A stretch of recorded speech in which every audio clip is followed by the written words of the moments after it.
नमस्कार। देश की बात में आप सभी का अभिनंदन वंदन। देश की राजनीति में एक बड़ी घटना घट गई पिछले दिनों। उस घटना ने बहुतों को चौंकाया। अरविंद केजरीवाल शराब घोटाला मामले में जमानत पर बाहर आए सुप्रीम कोर्ट से। सुप्रीम कोर्ट ने उनको जमानत दी तो फिर तिहाड़ से मुक्ति संभव हुई और बाहर आने के 2 दिन बाद उन्होंने ये फैसला सुना दिया कि मैं दिल्ली के मुख्यमंत्री पद से इस्तीफा दे रहा हूं। अब सब चौंक गए कि भाई अब क्यों दिया? देना था तो पहले देना था, गिरफ्तारी के समय दे देना चाहिए था। दिल्ली की सरकार काम नहीं कर पा रही थी, डिफंक्ट थी।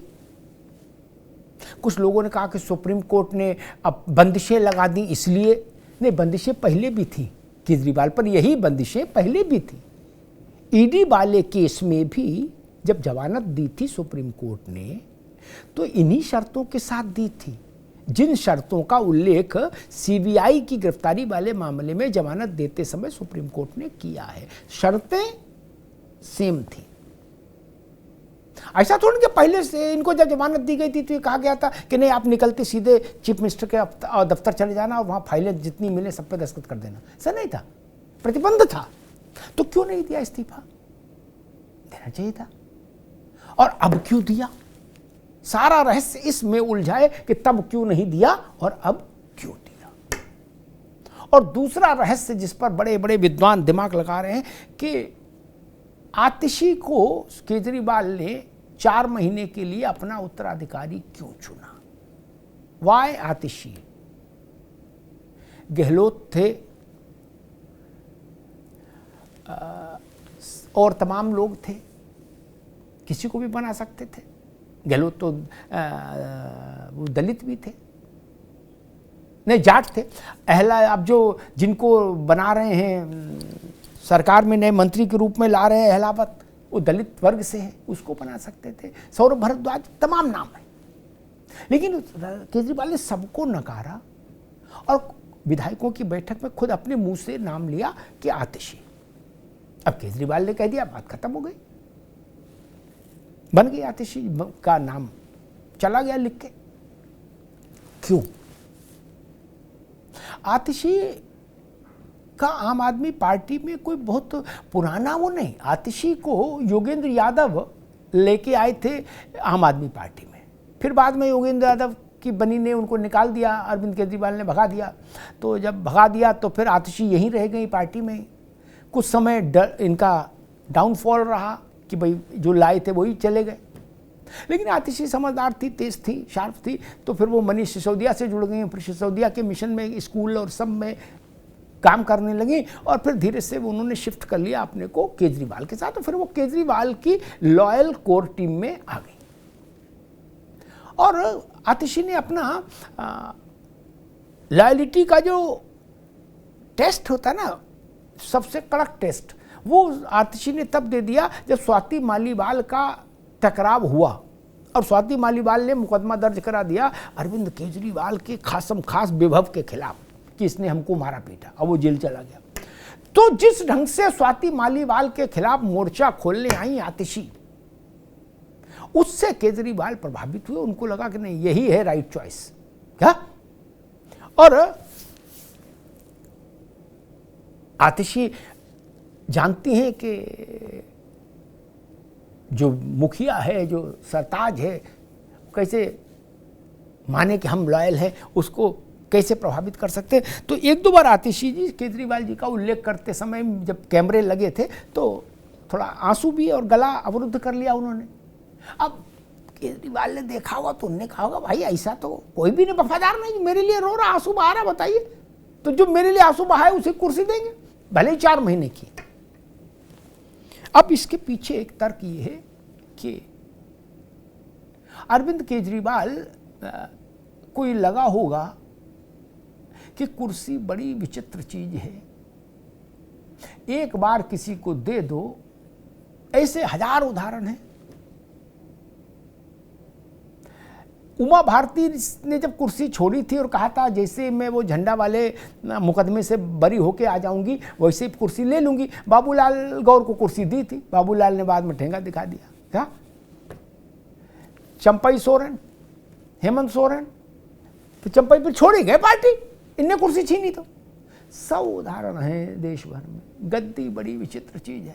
तो शायद केजरीवाल को ये भी लगा होगा कि जो ढेर सयाने लोग हैं इनको गद्दी न दे देना भैया, क्या, क्योंकि ऐसा ना हो कि जब हम गद्दी मांगने आए, और ये केवल राजनीति की नहीं, ये तो दुनिया भर के इतिहास में किस्से हैं कि आपने जिसको भी कुछ समय के लिए गद्दी देने की सोची और उस कुछ समय के बीतने के बाद जब आप गद्दी वापस मांगने आए तो उसने पूछा भाई तू कौन, मैं तो पहचानता नहीं। तो कुछ ज्ञानी जन ये भी करें, शायद अरविंद केजरीवाल को ये भी दिमाग में रहा होगा कि अगर ऐसा ना हो कि कहीं कोई ऐसा बवाली आदमी की निष्ठा बदल जाए कुर्सी पर आने के बाद और मेरी ही जड़ खोदने का काम शुरू कर दे, तब भाई मुख्यमंत्री की कुर्सी पर जो बैठेगा वो तो फिर मुख्यमंत्री होगा। और मान लीजिए उसको लगे कि केजरीवाल 10 दिन बाद वापस आके हमको वो करेंगे, तो वो कहे चलो इनके जो मकान शीश महल है, मुख्यमंत्री निवास जो बना जिसमें बताते हैं वो कमोड में जो जेट लगा है वही 8-8 लाख का है, वो गर्म ठंडा सब रिमोट से होता है सुबह फ्रेश होने के लिए, तो उसी की जांच पड़ताल मान लो शुरू करा दे कि पर्दा कहाँ से आया और टाइल कहाँ से आया। तब फाइलें तो जिंदा है ना। तो मसला ये है कि हम जा रहे हैं बाहर तो अपने घर की चाबी किसको देंगे? जो मेरे घर के अलमारियां चेक न करने लगे उसको तो नहीं देंगे, और मेरे घर में रखे कागजों की फोटोकॉपी भी ना करा ले, क्या उसी को देंगे जिसको हम ये मानेंगे कि कम से कम ये ऐसा नहीं करेगा। वो आतिशी है। अब आतिशी ऐसा ही जैसा केजरीवाल ने सोच के उनको राजदंड सौंपा है, राजफट सौंपा है, आतिशी ऐसा ही निभाएंगी इसकी गारंटी कोई नहीं ले सकता। सत्ता तो सत्ता है, लेकिन केजरीवाल के पैमाने पर आतिशी खरी उतरी, बाकी सौरभ भारद्वाज से लेके और बाकी तमाम लोग खड़े नहीं उतरे। बहुत सारे लोगों ने कहा था कि केजरीवाल दलित कार्ड खेलेंगे, किसी ने कहा हरियाणा में चुनाव है इसलिए गहलोत को बना के जाट कार्ड खेलेंगे कि दिल्ली में जाट मुख्यमंत्री दे। केजरीवाल ने कहा ना भैया ना, सावधानी हटी, वो दुर्घटना घटी, ट्रक के पीछे लिखा होता ना, क्या उन्होंने कहा मेरी सावधानी हटी और मैं वहां चुनाव प्रचार में रहूंगा, इधर पता लगा मेरी ही जड़ खोद डाली। अब सवाल ये कि केजरीवाल, जिस प्रश्न मैंने आरंभ में उठाया था आपके जहन में अभी भी होगा कि भाई केजरीवाल ने अचानक इस्तीफा क्यों दिया। मेरी समझ और मेरी सूचना ये कहती है कि केजरीवाल इस बात को जानते थे कि उनका जो परसेप्शनल एसेट थी, उनकी जो जनता में एक जो धारणा थी केजरीवाल को लेके कि भाई ईमानदार आदमी है, उस धारणा को नुकसान पहुंचा है। 10 आदमी, 20 आदमी, 50 आदमी, 60 आदमी, कुछ ने तो माना कि आप गलत हैं, ठीक 100 में। और शराब घोटाले से ज्यादा अरविंद केजरीवाल की छवि को नुकसान पहुंचा उस तथाकथित शीश महल से, जिसमें लोगों का 8 लाख का पर्दा और वो सुबह फ्रेश होने के लिए जो कमोड है उसमें जो जेट लगा है और वो यंत्र लगे हैं वो 20-20 लाख के, 30-30 लाख के। लोगों ने कहा अरे बाप रे बाप, ये तो भाई, क्योंकि उनके दिमाग में अरविंद की जो छवि थी वो थी एक ओवरसाइज 2 नंबर बड़ी टी शर्ट बाहर निकली हुई आधी बाहों की, पैंट, सैंडल, और एक रेनॉल्ड का 5 रुपए का पेन। उनका ये तो पर मामला भाई मिसमैच है, बाहर ऐसा और अंदर ऐसा, क्या भाई?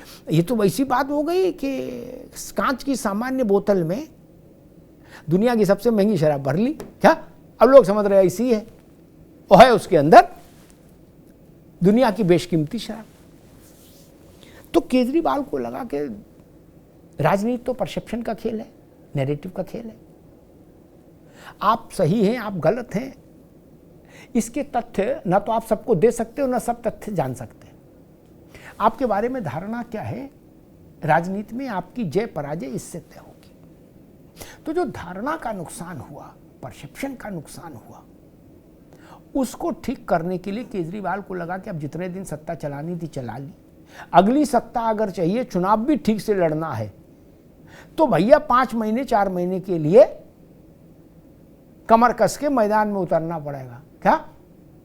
और जनता को की जो स्मृतियां हैं उस पर जो धूल जम गई है उसको फूंक मार के साफ करना पड़ेगा, ऐसे करके कि भैया देखो वही केजरीवाल आ गया, वही सैंडल, वही ढीली पैंट और ढीली शर्ट, बोले हाँ क्या, और यहाँ भी धरना वहाँ भी धरना, आज इस मोहल्ले में धरना, कल उस मोहल्ले में धरना, आज यहाँ चौपाल, कल वहाँ चौपाल।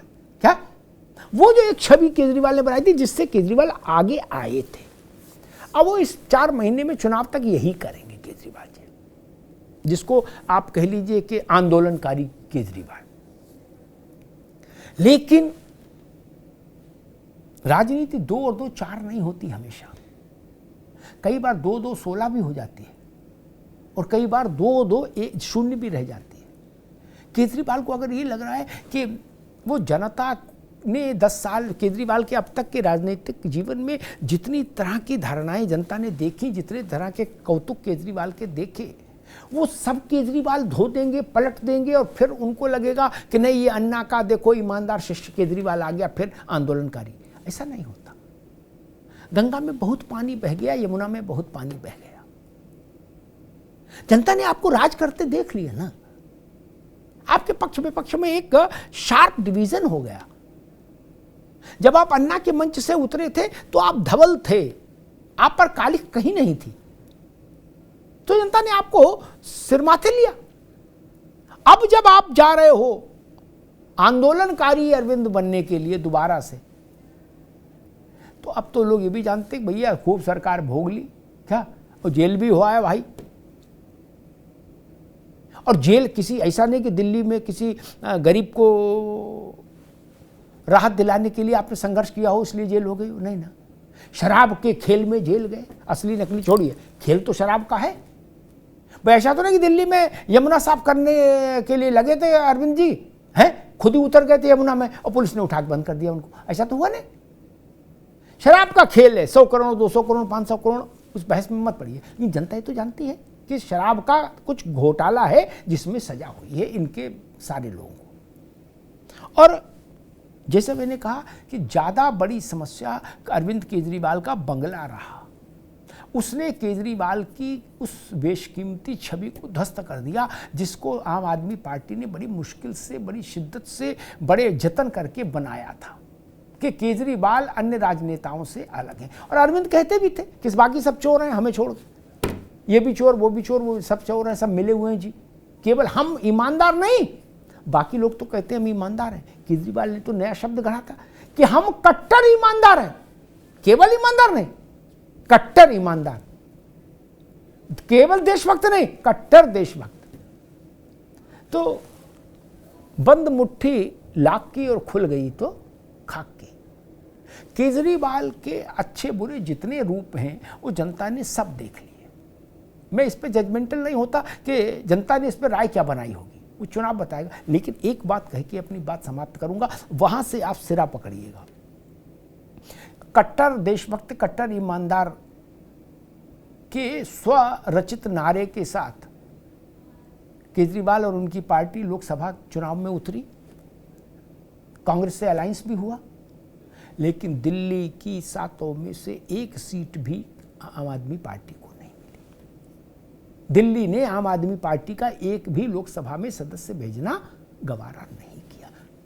इसका मतलब केजरीवाल की छवि में कहीं तो डेंट लगा है, कहीं तो गिरावट आई है। केजरीवाल उसी गिरावट की भरपाई के लिए अब सड़क पर उतरे हैं। कितनी भरपाई हो पाएगी ये समय बताएगा, लेकिन अब गिरावट की भरपाई के लिए केजरीवाल को बड़ी मेहनत करनी पड़ेगी, बड़ी मशक्कत करनी पड़ेगी। छवि बनती बहुत मुश्किल से है, गिरती तो ऐसे है कि जैसे ताश का महल। छवि का भंजन और मूर्ति भंजन एक सा होता है। मूर्ति बनती बहुत मुश्किल से है, लेकिन टूट तो जरा सी धक्का लगे और टूट जाती है। ये मूल बात है जो आम आदमी पार्टी पर लागू होती है। केजरीवाल, अब देखना होगा कि केजरीवाल आगे अपने इस रूप को कितना और कहाँ तक निखार पाते हैं। और एक इम्तिहान अभी भी हो जाएगा हरियाणा में, जहाँ केजरीवाल प्रचार में है खुद, और हरियाणा उनका गृह प्रदेश भी है, वहीं जन्मे हैं केजरीवाल। हरियाणा में आम आदमी पार्टी की स्थिति कैसी रहती है, यहाँ से भी पता लगेगा कि दिल्ली में केजरीवाल जो मेकओवर करने की कोशिश कर रहे हैं, अपनी छवि के पुनर्निर्माण की कोशिश, वो चलेगी कवायद या नहीं चलेगी। धन्यवाद।